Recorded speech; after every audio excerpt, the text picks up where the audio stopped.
Welcome back to Byte-Sized Tech. It's been a wild week in tech land. So many exciting new gadgets and breakthroughs, but also some serious questions about where all of this is heading. Ready to jump into the digital deep end? Always up for a deep dive. What have you got for us? Well, let's kick things off with Apple because, they always make a splash. They just dropped this new iPhone, the iPhone 16e, supposed to be their, budget-friendly option. Right, the replacement for the older iPhone SE. And it's interesting because they've actually managed to squeeze in some pretty impressive tech for a supposedly budget phone. Seriously.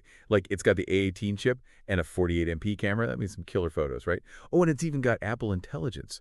All for $599. That's got to be, what, half the price of a regular iPhone 16? You're definitely getting a lot of features for the price. The thing that really stands out to me is that they're using Apple's first in-house 5G modem.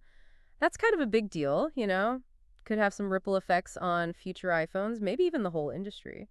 They're right, that is huge. Although, wait a minute, didn't the price actually go up from the previous SE? Not exactly what I'd call budget-friendly, if you ask me. Yeah, it is a bit of a price jump. We'll have to see if people are willing to shell out the extra cash for those upgraded features. Could go either way, really. Totally. Okay, moving on to something a little more, existential. Let's talk about AI. Seems like every day there's a new headline about how it's going to change the world or maybe even steal all our jobs. Oh yeah, AI is the hot topic these days. And for good reason. There's this AI model called Claude, you probably heard of it, that's making some serious waves. It's apparently even beating some of OpenAI's models, even in coding. Whoa, hold up.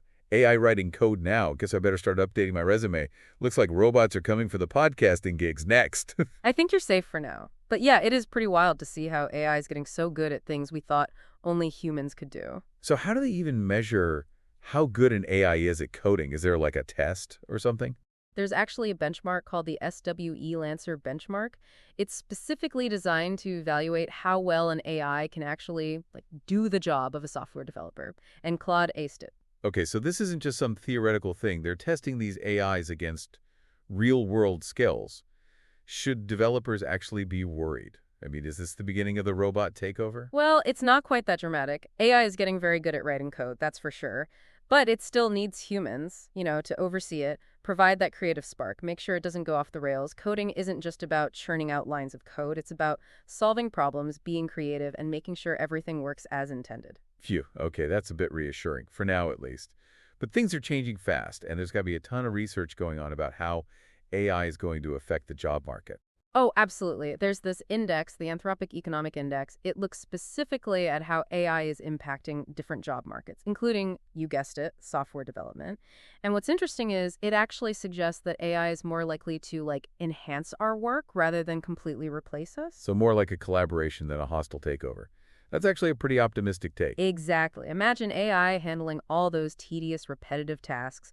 That would free us up to focus on the bigger picture, the creative stuff, the strategic thinking, all those things that require that uniquely human touch. I like the way you think. It's not just AI that's changing the game, though, right? I mean, companies like Microsoft are pushing the boundaries in, every area of tech these days. AI, quantum computing, you name it. Microsoft is definitely on a roll. And you know what caught my eye? This AI they've developed called Muse.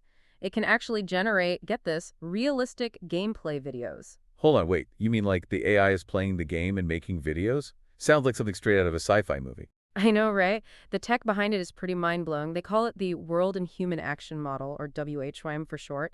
Basically, it can predict what will happen in a game based on what the player does. And get this, they trained this model on 7 years of data from the game Bleeding Edge. Talk about commitment. 7 years. I mean, wow. Think about the possibilities. Game design, development, even game preservation. This could revolutionize everything. Totally. And here's the kicker. Microsoft's actually open sourcing this tech, which means other developers can get in on the action, experiment with it, build on it. It's like they're actively fueling innovation. I love that. Okay, switching gears a bit. What about quantum computing? I know it's a whole different beast, but I heard Microsoft's been making some breakthrough there too. Oh yeah, big time. They just unveiled their very first quantum computing chip, the Majorana 1. Wow, a quantum computing chip. That's insane. This tech is so complex and, still in its early stages. I can't even imagine what it will be capable of in the future. It's pretty mind-boggling. This chip actually uses a totally new type of material that could make quantum computing, way more stable and scalable. So this isn't just a cool science project. It could actually have real-world implications. Oh, for sure. This could bring practical quantum computing way closer than we think. It could revolutionize, well, basically everything: medicine, material science, even artificial intelligence itself. Wait, hold on. This took them almost 2 decades of research to get to this point. That's some serious dedication. Yeah, it just shows how complex this stuff is and how much work goes into achieving these breakthroughs. It really makes you wonder what other mind-blowing discoveries are just around the corner. It really is a crazy time for tech. But while we're talking about Microsoft, there's another story, kind of different one that I saw. Remember Nikola, that hydrogen electric truck company? Oh, yeah. Were they caught up in, like, a bunch of scandals a while back? Didn't that really hit them hard? Yeah, seems like they just couldn't bounce back. They filed for bankruptcy. Oh, wow. That's a bummer. I remember when they first came on the scene, they were so ambitious. What happened? Like, what led to their downfall? I think there's a bunch of things, really. The scandals with their founder, Trevor Milton, obviously didn't help. He got convicted of fraud, which really shook investor confidence. Plus, on top of that, they were having trouble getting the funding they needed to keep going. Couldn't find a buyer either. Man, that's rough. It's always sad to see a company with big ideas struggle, especially in a market as competitive as, electric vehicles. Yeah, for sure. The EV market is getting super crowded. Speaking of competitive, the ride-sharing world has been pretty wild lately, too. GetAround, the peer-to-peer car-sharing startup, just shut down all their operations in the U.S. No way. Really? I thought they were doing pretty well. Didn't they even, like, go public through a stack or something? They did, and they were like the darlings of the venture capital world for a while, but it turns out they were struggling financially behind the scenes, had to lay off a bunch of employees last year. Now they're like putting all their chips on the European market. Wow, that's a big gamble. Makes you think about Turo. They're the other big player in peer-to-peer car sharing. Right, and they've had a setback of their own. They decided to hold off on their IPO. It was supposed to be like this big thing. So that's 2 major blows to the car sharing scene in just 1 week. What do you think this means? Is the industry in trouble, or is this just like a temporary dip? Hard to say for sure. It could be that the market is just getting too saturated, too many companies fighting for the same customers. Or maybe traditional car rental companies are stepping up their game, putting pressure on these startups. Yeah, who knows? Guess we'll see what happens. Okay, so time for a topic that always gets me excited.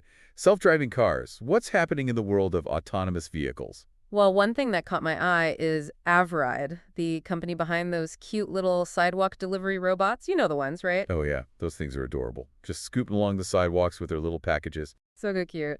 And it's pretty cool to see companies finding new and creative ways to use autonomous tech. Not just self-driving cars, but all sorts of things. Yeah, totally. So what about the self-driving cars then? Any news from Waymo? They've been pretty quiet lately. Actually, yeah, there's a rumor going around that they might be launching a membership program. Apparently, some people in LA got a survey asking about different membership options for Waymo's self-driving service. A membership program? That's an interesting idea. Could be a smart way to attract regular users, people who use it for their daily commute or to run errands. Exactly. Kind of like how those bike sharing programs work, but for self-driving cars. Pretty innovative, if you ask me. I'd sign up for that. We'll have to see if it actually happens. Okay, so there's this company I've been wanting to ask you about, Biva Technologies. They're a little under the radar, but I heard they're doing some really cool stuff in electric aviation. Oh yeah, Beta Technologies, they're like the quiet achievers of the electric aviation world. They may be not as well known as some of the others, but they've actually racked up more piloted flight hours than anyone else. Electric aviation. Man, that just sounds so futuristic. What exactly are they working on? They're developing electric aircraft, focusing on these like vertical takeoff and landing VTOL aircraft. Imagine electric air taxis silently zipping around cities. It'd be a cleaner, more efficient way to travel. That's amazing. Think we'll see these electric air taxis flying above our cities anytime soon. Well, electric aviation is still pretty new, but companies like Beta are definitely making progress. It might take a while before those air taxis become a common sight, but the technology is moving fast. Yeah, it's definitely exciting to think about. So we've talked about electric cars, electric planes. What about AI changing the game in software development? Any new developments there that have caught your eye? Oh yeah, feels like every day there's a new breakthrough in AI-powered coding. This company, Codium, keeps popping up on my radar. They've got this AI-powered coding assistant that seems to be making a lot of noise. What makes them stand out? Well, for one, they've got a crazy high valuation for a relatively young company. They're trying to raise money at get this, $2.85 billion valuation. Whoa. $2.85 billion. Are they really worth that much? Their technology is pretty impressive. Investors seem to think they have a bright future. So, like, what does this coding assistant actually do? What kind of features does it have? Basically, it's designed to help developers be more efficient and write better code. It can suggest code, autocomplete snippets, even find errors before they become big problems. Man, that sounds like a dream come true for developers, especially those working on complex For projects. sure. And as AI gets even smarter, we can expect these coding tools to get even more powerful and sophisticated. It really makes you wonder, like, what will software development even look like in the future with AI playing such a big role? Right. It's hard to say for sure, but AI will definitely change how we code. It could free developers from all the boring, repetitive stuff. That way they can focus on the creative parts of software development. It's exciting, but also kind of scary to think about, honestly. But like you said before, AI is a tool, right? It's up to us to use it in a responsible and ethical way. Totally agree. Speaking of using tech responsibly, there's another area where AI is making a big impact, recruiting. Ever heard of a company called Mercor? Mercor, that name sounds familiar.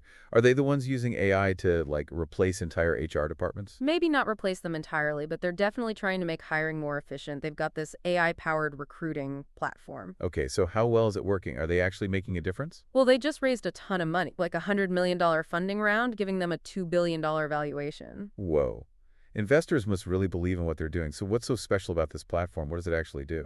Their AI handles a lot of the recruiting tasks, like it can screen resumes, set up interviews, even evaluate candidates. Wow. Sounds like that could save companies a ton of time and money. But, like, what about the human element? Don't you think we risk losing that personal touch in hiring? I know what you mean, and Mercor gets that. They say their platform is meant to work with human recruiters, not replace them.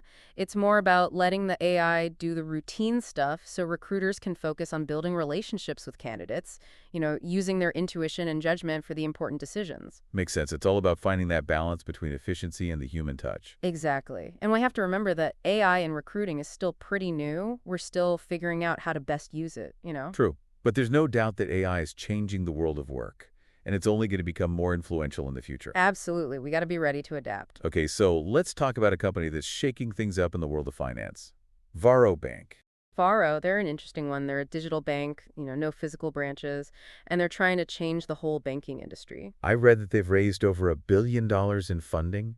That's insane for a bank that doesn't even have brick-and-mortar locations. Crazy, right? And they just closed another funding round, bringing in another $29 million. So clearly investors are still excited about them. What's their secret? What makes them different? Well, they're all about serving communities that traditional banks have kind of ignored. They offer low-fee accounts, early direct deposit, and other features to make banking more accessible. That's awesome. Sounds like they're really making a difference. Totally. And they're not just about social impact. They're also pushing the limits of what digital banking can be. They're using new tech and partnering with other companies to offer innovative services. It's so cool to see a company using tech to do good in the world. For sure.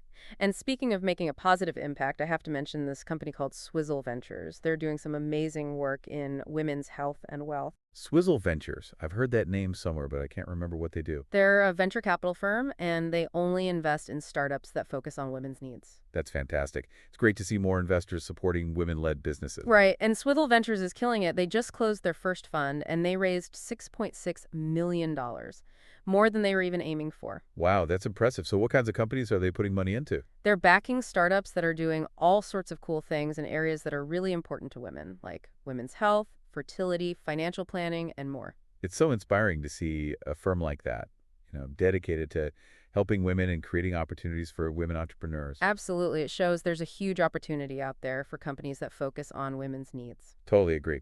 All right, shifting gears a little bit, let's talk about something that's been causing a lot of buzz and controversy lately. Elon Musk and his involvement with the Department of Government Efficiency, that Dodge, GE. Oh yeah, Doge, that's a hot topic for sure.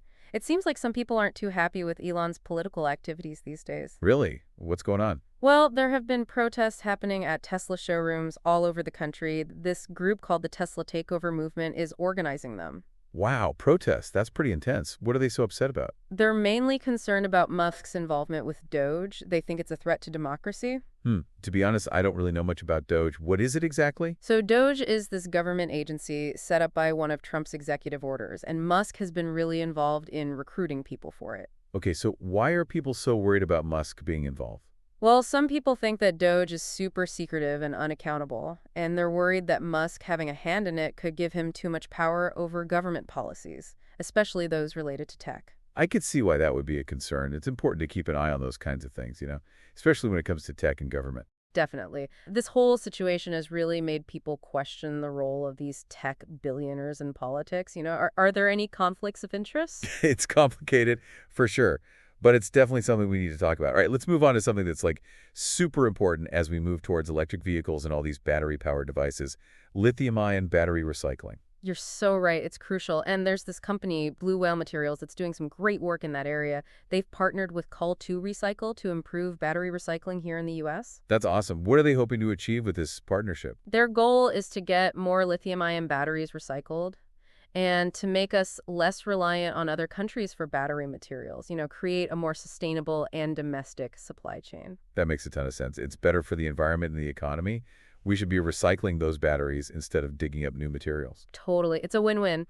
Speaking of wins, there's this company, Lime, that's been quietly doing really well in the world of micromobility.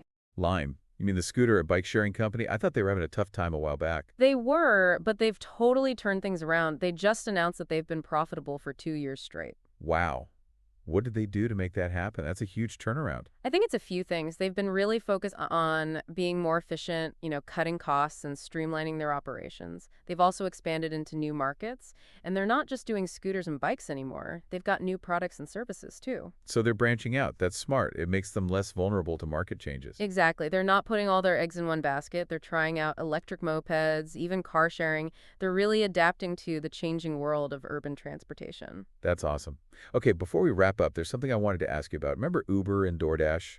Sounds like there's some drama brewing between those food delivery giants. Oh yeah, things are definitely heating up between them. Uber just filed a lawsuit against DoorDash. They're accusing DoorDash of being anti-competitive. Wow. What's the lawsuit about? What are they saying DoorDash is doing? Uber says DoorDash is using their power to stifle competition. They're claiming that DoorDash is pressuring restaurants into signing exclusive deals so they can't work with other delivery services like Uber Eats. Oh, that's a big deal. I mean, that could really affect the whole food delivery industry, especially for people who rely on those services, for convenience and choice. Totally. If Uber wins this case, DoorDash might have to change how they do business. It could mean more competition and more options for restaurants. This is definitely something to watch. It just shows how competitive the food delivery market is, It's all about finding the balance between innovation and fairness. You got it. It's a good reminder that even in tech, we still need to make sure there's a level playing field for everyone and that people have choices. Couldn't have said it better myself. Okay, so for a lighter topic, let's talk about the new Hyundai Ioniq 5. I've heard it's a pretty sweet electric SUV.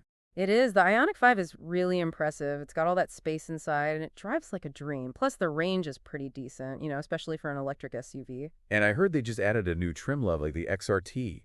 It's supposed to be for like the adventurous types, people who want to take it off-road? Yeah, the XRT trim has a 1-inch lift and those all-terrain tires. Plus, they gave it that rugged look. Definitely looks ready for some off-road action. Nice. But you know what I was curious about? I read something about a problem with the charging port on the Ioniq 5, like something about it not being compatible with Tesla superchargers? Oh yeah, there's been a little snag there. The charging port on the Ioniq 5 is in a weird spot, and it turns out the Tesla supercharger cable doesn't reach it for some people. Wait, so Hyundai put a Tesla charging port on their car?